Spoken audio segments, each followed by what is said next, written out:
ಇನ್ನು ಸಾಧನಾ ಸಮಾವೇಶದಲ್ಲಿ ಸಿಎಂ ಸಿದ್ದರಾಮಯ್ಯ ಗಿರಮಾದ್ರು. ಭಾಷಣದ ವೇಳೆ ಡಿಸಿಎಂ ಡಿಕೆ ಹೆಸರನ್ನ ಪ್ರಸ್ತಾಪಿಸಿದ ಸಿಎಂ ವೇದಿಕೆಯಲ್ಲಿದ್ದಂತ ನಾಯಕರನ್ನ ಸ್ವಾಗತ ಮಾಡುವಂತಹ ಸಂದರ್ಭದಲ್ಲಿ ಡಿಸಿಎಂ ಡಿಕೆ ಶಿವಕುಮಾರ್ ಹೆಸರನ್ನ ಹೇಳೋದಿಲ್ಲ ಅವರು. ಆ ಸಂದರ್ಭದಲ್ಲಿ ಯಾರೊಬ್ರು ನೆನ್ಪು ಮಾಡ್ತಾರೆ, ಆಗ ಗಿರಮಾಗ್ತಾರೆ ಸಿಎಂ.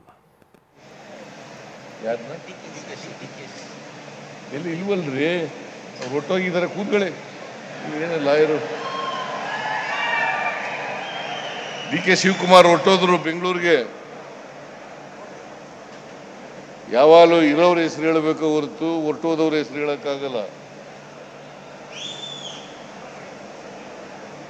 ವೆಲ್ಕಮ್ ಮಾಡೋದು ಇರೋರಿಗೆ, ಇಲ್ಲಿ ಯಾರ್ಯಾರು ಇದ್ದಾರೆ ಅವ್ರಿಗೆ ಮಾತ್ರ ವೆಲ್ಕಮ್ ಮಾಡೋದು. ಮನೇಲಿ ಕೂತಿರೋರಿಗೆಲ್ಲ ವೆಲ್ಕಮ್ ಮಾಡೋಕ್ಕಾಗಲ್ಲ. ಗೊತ್ತಾಯ್ತಾ?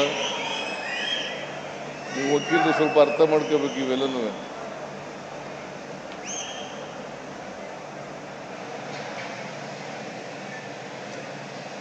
ಅವರು ಪಾಪ ಡಿ ಕೆ ಶಿವಕುಮಾರ್ ಹೆಸರೇಳಿ ಅಂತ ಹೇಳ್ತಾ ಇದ್ದಾರೆ. ಡಿ ಕೆ ಶಿವಕುಮಾರ್ ಅವರು ಉಪಮುಖ್ಯಮಂತ್ರಿಗಳು, ಅವರು ಬೆಂಗಳೂರಿಗೆ ಹೋಗ್ತೀನಿ ಅಂತ ಹೋದ್ರು.